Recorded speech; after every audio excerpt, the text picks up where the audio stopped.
It does allow for single family lot sizes, as well as allowing for duplexes and townhouses only when served by alley access, and additional standards apply, which I will cover later in the. This would be by the ordinance would allow for by right development of these uses, but it must meet all of the standards.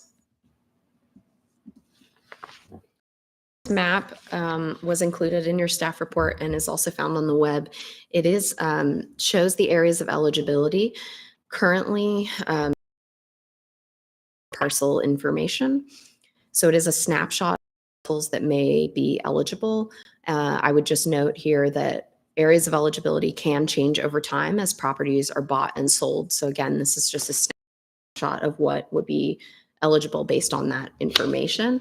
The areas in yellow are the ones that show 2 or greater acres within R4. The R4 areas themselves are bounded by the dark black outline. And then there are several different hatches that come over the yellow. Some show town parks, also show that have a structure on the site, Virginia property, and open space and cemeteries. And those are just intended to give context of things that may be more or less likely to be developed. Next, I'll cover the individual lot standards that are being proposed. For lot area, we are looking at less than 10,000 square foot lot, and also less than the open space overlay, which does allow for that 7,500 square foot lot in the R4. So the range that we're considering here goes from 3,000 square feet to 7,500 square feet. It also includes lot frontage, which the standard there is 30 feet for the smaller end of those lots and 40 feet for the greater end of those lots. The current R4 standard for lot frontage is also 40 feet. And you'll see through there are kind of 2 different parts to it. It is considered to be a sliding scale, and that's intended to keep the homes and the design of the subdivision to keep things proportional. When you have a smaller lot, you'd have a smaller home with some of those smaller setbacks and smaller frontages. And then when you have a larger lot, it would allow for a little bit larger home as well. The next piece is for setbacks. These were also included in the draft text of the ordinance. It would be 10 feet, but there's also a maximum of no more than 30 feet, and that's to keep the homes that are built addressing the street and create a sense of scale and pedestrian environment. Side setbacks would be smaller than currently allowed in R4, with the smallest lots having 3-foot side setbacks and the larger lots having 5-foot setbacks in comparison to 10 feet with the typical R4 lots. Corner sides are a little bit smaller as well, 5 feet and 10 feet in comparison to 20. The rear setback is unchanged with 25 feet. The next standard is around height. This does allow for 30 feet of height or 2.5 stories, and then does allow for a little bit of change on that when you're looking at some steep topography. For lot coverage standards, the proposals are for 65% for the smaller end of lots and 60% for the larger end of lots. Current lot coverage for R4 is around 45%. And in this instance, for the option, we've eliminated the use of the floor to area ratio, and instead are of the principal structure, that kind of ground floor footprint, 25% of the lot. And then there's also a not to exceed maximum. And again, that's to keep the home lots that they want. This is an image just showing what a typical lot could look like with a 3,000 square foot lot size. So this would be the smallest end of the development option. With 30 feet of frontage, then you'd be looking at about 100 feet of lot depth. This does show the minimum setback as well as the maximum height and the maximum footprint, which would be 25% of the lot here, which is 750 square feet. You're looking at around an 1,800 square foot home. Next, we go through the other development standards. There is a unit mix percentage, a maximum percentage of duplexes and townhouses. This is intended to ensure that when small lot developments are proposed, that they contain a mix of units, if any attached type units are, that it is still in keeping with the nature of the R4 district as a whole. For developments of less than 5 acres, this would be no more than 50% attached units. And for proposals of 5 acres or more, that would be no more than 30% attached. The 30% attached is pretty similar to the ratio for the developed area at the village of Toms Creek, to give you a sense of that. No buffer yard is required adjacent to a small lot with the existing R4 zoning, which does not require a buffer between R4 and other zones like R5, Old Town Residential, or Planned Residential. With respect to this is a more restrictive standard for small lots to the impacts of the greater intensity and density that's expected to develop. So the standard here would be a family plus 1 or no more than 2 unrelated individuals.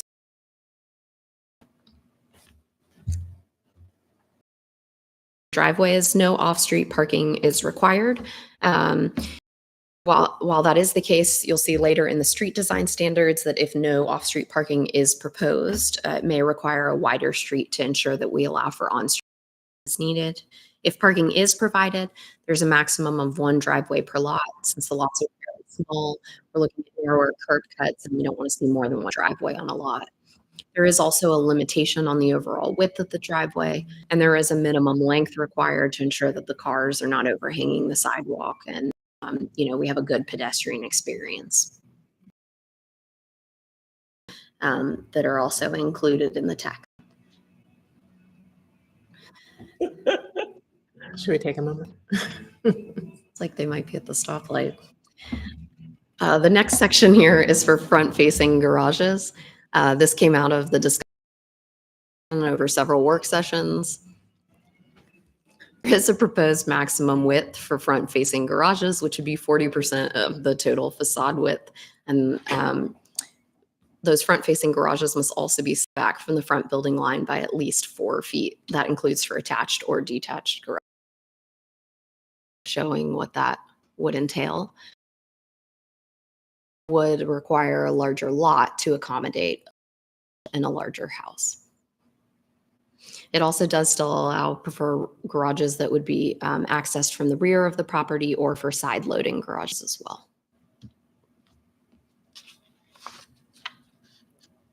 With respect to street design, narrower street pavement widths will be allowed at 24 feet. Greater street width may be required if parking is allowed on the street or if the traffic generation numbers dictate that. Streets should also be designed to 15 miles per hour. This is in line with other regulations to ensure that we're creating a pedestrian-friendly streetscape. Rolled curb or CG6 curb and gutter are also allowed. And the minimum right-of-way width and 50 feet depending on the width of the street that's proposed. And sidewalks are required on both sides of the street, again, due to the kind of increase in density and intensity expected. Alleys also have design standards for the small lot option. Alleys are required to serve any attached units that are proposed. They can only access the rear yards, not for the sides and front yards. There is a minimum alley length, and then alleys longer than 250 feet are required to reconnect to a street. So we're trying to avoid a series of dead-end alleys, and then alleys must be asphalt. This alley design also allows for the attached units to not have driveways every few feet along the fronts. To open space, R4 requires a 10% minimum dedication. This also applies to the small lot development option. When attached units are proposed, 10 or more of those cumulative, 15% minimum open space is triggered. We're looking to create meaningful open space here, so it is more restrictive than the other, where open space here cannot be in required yards.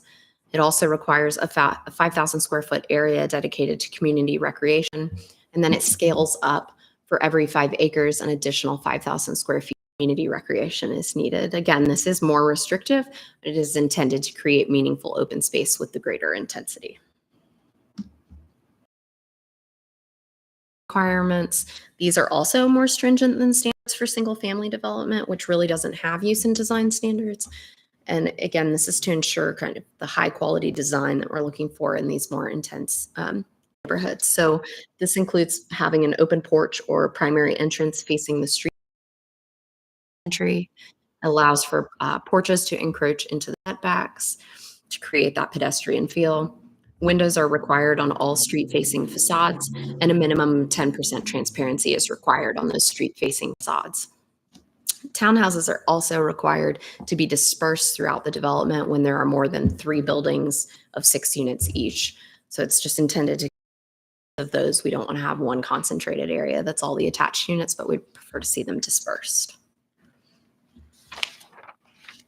That covers the standards. I'll just go briefly over the schedule. We have been working on this for some time. Town council referring resolutions as the work progressed, and several work sessions, 3 of those with planning commission to cover the different aspects of the ordinance text and make revisions and updates. There was a public input held in March of 2024, and the notes and the sign-in sheets were provided to you in your packet, and they've also been available on the Let's Talk Blacksburg webpage for this. Tonight is the Planning Commission public hearing. Town Council also had a work session on this topic this morning, and we'll have 1 or more additional work sessions before it goes to a Town Council public hearing.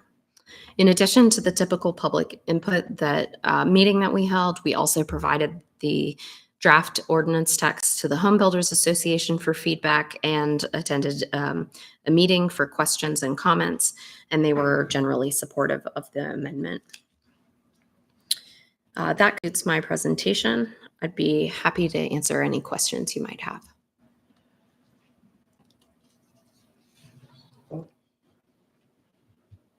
You go back to the map.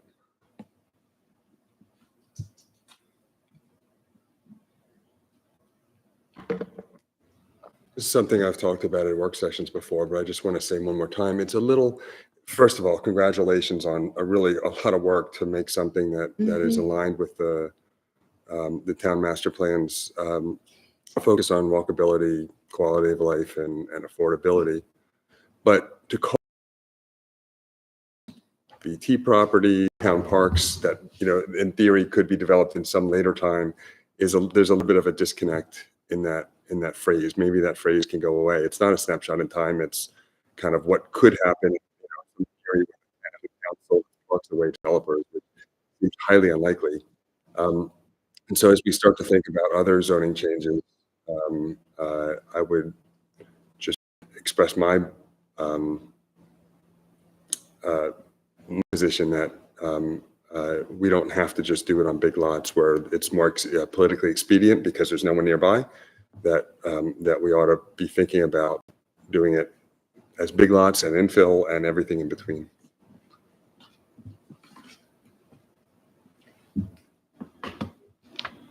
My understanding was that the snapshot that you're describing is because the properties themselves can get bought and sold. So that literally, if somebody amassed ownership of other parts of our, and I had also about sort of the slightly incremental approach to this in the sense of because the initial impulse had been about these areas as opposed to infill, and that was sort of the trajectory we're on. And I have to say I'm incredibly impressed with, and also just impressed with the process on this, the iterative, thoughtful process, and looking at models and so on. And I'm excited about moving forward. So there's more to be done, and I assume will be done. But there are plenty of those places that are, I mean, out, but those are very neighborhoods. I mean, they will become extension of existing neighborhoods, which I think is exciting. I had one perhaps really ignorant question, which is about alleys and what does it mean, or what is the reason for why alleys have to be asphalt? And does that be whatever that fabulous permeable surfacing is? So when we worked on developing that standard, we do have a standard that allows for different surfaces for alleys typically in town. But I think the idea here is that the level of intensity that would be included when we're talking about, in particular, it's for attached units. There's concern over the amount of trips that would go over that and the maintenance of those. And being sure that they'll be well maintained over time, and as well as allowing for service vehicles to serve the alleys. So that was the primary conversation, and that was done in coordination with engineering staff. I'd say that's kind of the reasoning behind it. Thank you. If a developer or a homeowner or whatever had two 1.5 acre lots that were adjacent, what would the process be by where they could turn that into a 3 acre lot? Would they have to get permission from the town, or by right, once they're next to each other, they can combine them and It's by right once they're next to each other. If they're next to each other, even if they're currently separate lots, they could just buy, Correct. I could buy my neighbor's lot, and then that would be a 2 acre lot. And that's Yeah, so it just requires that they be 2 or more contiguous acres, and they need to be held under that common ownership. So that's maybe just a further clarification of the idea that this is just a snapshot for us, or a point in time, is that as parcel ownership changes, people can accumulate parcels. So we just want to be clear that any accumulation of those to 2 acres or more within the black outlined areas can be eligible for this. The only caveat to that is that they be developable, which is the reason, the reason we have a hatching on open space and cemeteries, because those aren't considered developable acreage. But yes, parcel accumulation is absolutely possible. So to follow up, if I have a house on my 1.5 acres and someone has a house on their 1.5 acres, but those 2 houses don't meet the requirements, those houses down before I put up the high density, or could I leave it's 2 acres total, and then those houses are exempted and can kind of get tucked in with the rest of it? That's a hard question to answer without seeing a layout for it. The existing units would need to meet some standards. So whether that be the small lot development option standards or the existing R4 development standards, you would not be able to develop it and make those non-conforming. That's maybe the best way I could describe it. So then would they have to have 10,000 square feet as their lot because they're non-conforming? Because then the whole thing falls apart again. Then the whole thing kind of unravels again. If I have 2 houses on an acre, and each one's on an acre and a half, and each one needs 10,000 square feet for its lot, otherwise it's non-conforming, then there's not really much left, especially if it needs 30 foot of frontage and so forth. So again, it's really hard to answer that question without knowing the specifics of them, because it's possible they might not have to have a 10,000 square foot lot if they meet a different standard like the one contained in the small lot option. But it depends on the size of the house and the nature of where they are on the lots and how the subdivision is designed. So it's hard to answer that. I'd say there are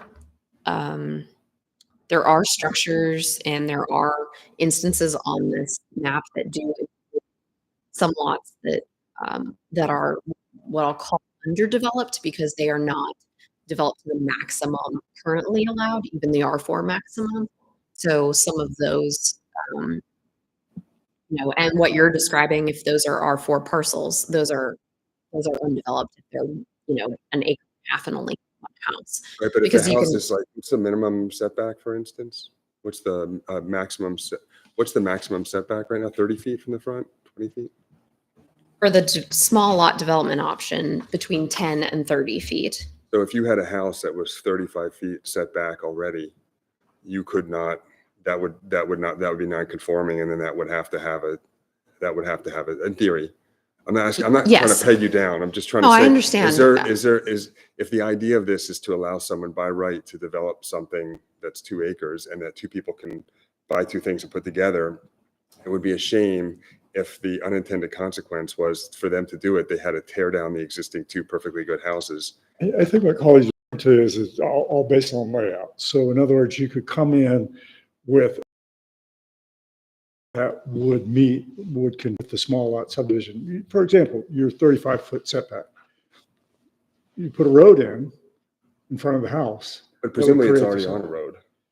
Well, you're still going to have 35,000, you're still going to have 32,000 square feet, even if it had to have a 10,000 square foot lot to develop. It's really interesting points. And I think that you're making an interesting point, but it's a little bit unanswerable in the absence of some design.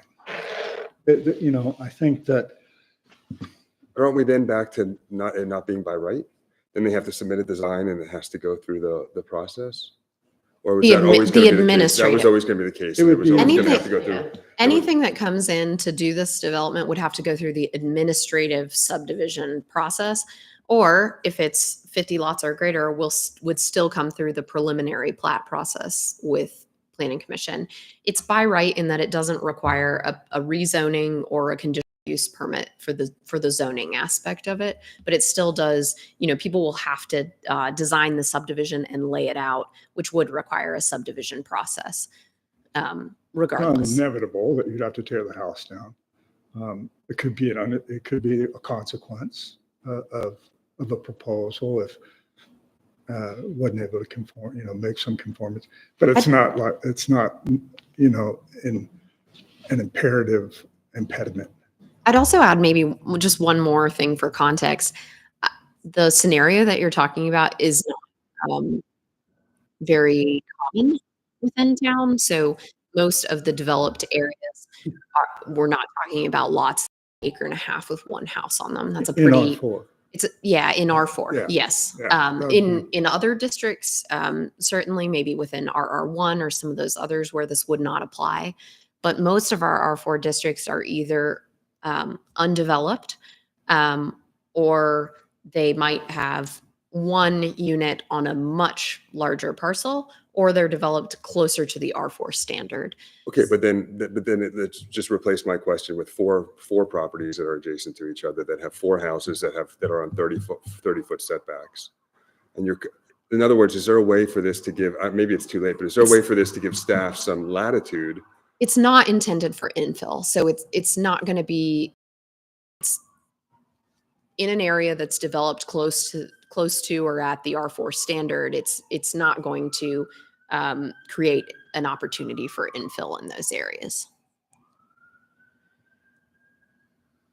I think there's some communities, I wish I could remember where. I thought I was reading about one community that went to this small lot, and there actually were areas with houses already that actually there was sort of an active desire to take. They were so not what was desired, and so kind of old and a little bit broken down, that in fact that was what happened, right? I can't remember if it was in North Carolina, but it was in the middle of the town. And this represented, the way that's happening in Dallas, where people are buying these fix these houses, and the first thing they're doing is tearing them down, which is awful. And the market will dictate that, right? So Right. nobody's going to tear down, like you say, perfectly good houses. The Right. market, it doesn't make market sense to do that. But when you have underused properties, let's say they're vacant, abandoned, not making anybody money, and they happen to be all in a line, Yeah. then this does create an incentive to buy multiple properties, clear the units, and put in new ones. Thank you. You said that much better than I did. It's my everyday. Yeah, I think it's a really interesting concept, and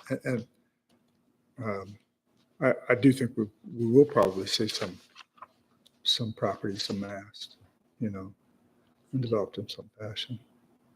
I think. Think Marlington, that area.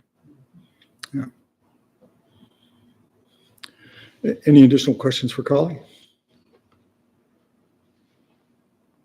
And I assume we have no public comment then, as we have no public.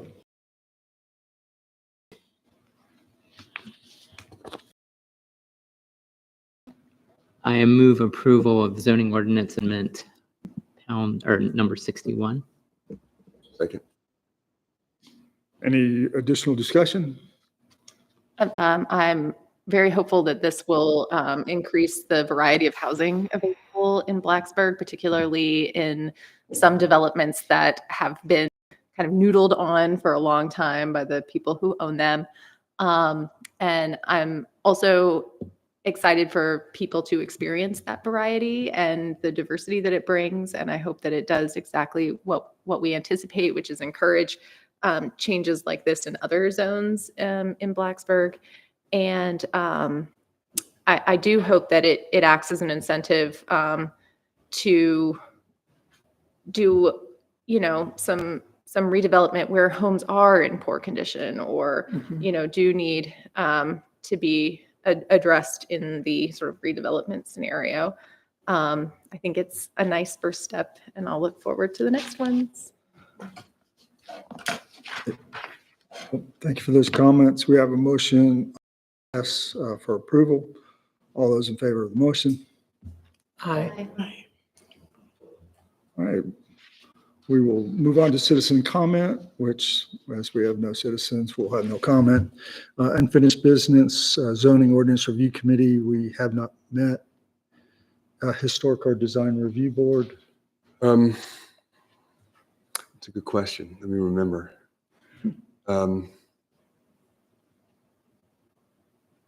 There was a discussion. I initiated a discussion based on our discussion.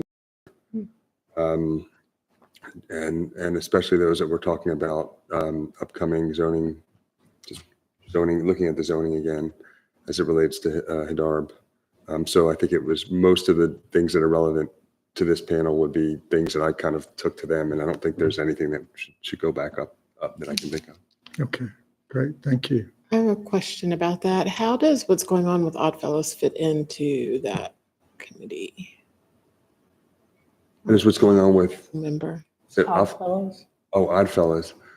I know of nothing related to Oddfellows that was before Hidarb in the last couple of months. I don't know. Okay, there is a town work committee that's looking at what needs to happen with Oddfellows.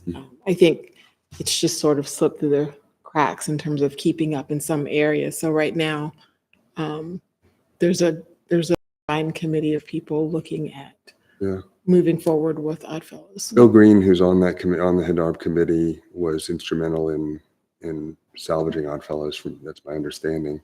Some 25 years Right. ago or something. But other than that, I know of no other link between Hidarb and Oddfellows.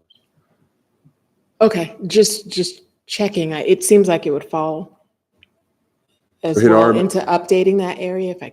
Yeah, Hidarb's kind of purview is whatever is considered a contributing structure within the map. And there's sometimes it's kind of curious and head scratching which homes are included, or which buildings are included and which ones are not. They're generally the ones you would think, but they're generally not all the ones you would think. So I'm not sure if that one's covered. I would think it might be, but I'm not sure. It's not within the district, and it's fairly far outside of the district in terms of what HDARB reviews within their purview. Okay. There's a lot of 16 squares. So it's strictly the, Yeah. It follows the Blacksburg Historic District overlay, and that mapping area covers the 16 squares and kind of reaches up Lee Street a little bit and then out actually, on Main Street it ends in maybe the 400 block of North Main is where it ends, and then cover anything beyond that. It also doesn't, there's some other areas that are historically significant, like the Newtown area and the Draper Miller Southside neighborhood. Also, like the national recognition, but don't have a local district that covers it. So it really is only that one downtown. It's called the Blacksburg Historic District. It's just the title name. It doesn't cover anything outside of that. I will also add that John Gray Williams, who's on the HDARB board, is leaving because Shut he's up. been, what's that? no, go on. Sure. It was nothing He's relevant. been trying to look in Blacksburg, but just can't find anything that he can afford. And so I kind of channeled my inner Mel and said, this is one of the things that we want to make sure we're not making it impossible for someone like him to stay, where he feels like he has to move to Christiansburg in order to afford something that he's been looking for years in Blacksburg. And insofar as the work that we're doing in HDARB, we need to be thinking about whether or not we even need to be thinking about these things when we're trying to preserve the things that we're interested in preserving. So these are, that's one place where there are a lot of places where everything kind of aligns, where we can get walkability and affordability and preserve our quality of life. But there are some other places where maybe there's a conflict, and certainly that was laid bare in the last meeting last Monday. Thank you for those comments. Montgomery County Planning Commission? That was supposed to be me. And I should have gone, but I do want to still raise the fact that I don't get a packet or any kind of anything from them in advance. Still. I'll double check get the with email them. because they're sending it via No. email, Mm-mm. like a link. You're not. No. I don't either. I didn't either, whenever that was, way back in January. Okay, I'll double check. I think they were sending it to the planning commission as a whole rather than individuals, is how Yeah, they had addressed mean- that. So I'm not. And is it only coming to the town emails? Because still my town email does not work. Yes, it was the town. I think the answer is yes. Okay. I think though, someone could correct me if I'm wrong, but when I was there, April, whenever that was, they were getting ready to start broadcasting, televising their meetings. So I could go back and you have may them be do able to the go homework. back and I like check that. it out. And the Okay. other thing is, it's live, I believe, which means you can watch from the comfort of your own home. All of us can watch from the comfort of our own home in the future when it's our turn. Yes. Thanks. Any additional items from planning commissioners? I did just want to say with Holly going on sabbatical, and I didn't have a chance to say this when Ann left, but I am extremely appreciative of the talent and commitment and patience and thoroughness of our staff. And that definitely, having worked with you on a couple of committees early on, I cannot tell you enough how appreciative I am of you having been a part of this town. Thank you. Appreciate I that. second that motion. Absolutely. All in Thank you. favor? Very true. Thank you for that. New business, chair's report. I don't have a report, but I would like to welcome Blaine Cassey, Planning Commission. Blaine is a retired design professional, landscape architect who's brought several applications before the Planning Commission and has done a wonderful job. And we're lucky to have him. And thank you for being willing to bring your expertise to this group. Appreciate it. Planning Director's report. I have none. Town council report. Today at work session, we had the first pass on what we voted on tonight. Also, the staff did a really great presentation of kind of where they, this whole idea of redoing the zoning ordinance and improving it. We had that in our work session where we brainstormed things. So today was presented to us kind of a compilation of what came out of council, came out of this group, came out of staff. So town council kind of blessed it to continue to move forward and try to develop a scope of work for that. Another thing today that was presented to us is over the years, you know, as we've done CUPs or we've done rezonings, we've run across different times where standards couldn't be met and we had to have variances. We all remember our Glade Spring variance party last year. And so there's this work group looking at the zoning ordinance and figuring out ways that the process can be improved at the by right level and just to clean some of that up. Nice. Combined with the zoning ordinance thing. So there's a lot of good work starting right now to modernize and clean up and make things easier for people to understand and implement. And then I just wanted to address LaTanya's question. There is a town committee work group, I guess, that consists of citizens, town staff, people from the Blacksburg Museum who works to manage the Oddfellows Hall. They've all been working for several months, and so that's kind of where it stands. Town council hasn't been briefed specifically. We haven't had a briefing yet where things are. I believe in August the annual agreement for the management of Oddfellows via the Blacksburg Museum is up. So I suspect later this month or into August we'll be briefed a little more on the status of Oddfellows. That's good to know. I wasn't aware of any like benchmarks necessarily that were set for that conversation in August. Yeah. But yeah, I was just trying to figure out how it fit into the puzzle. I wasn't trying to make a statement. Okay. Yeah. Great. Thank you for that town council report. And with that, we stand adjourned. Thank you for attending.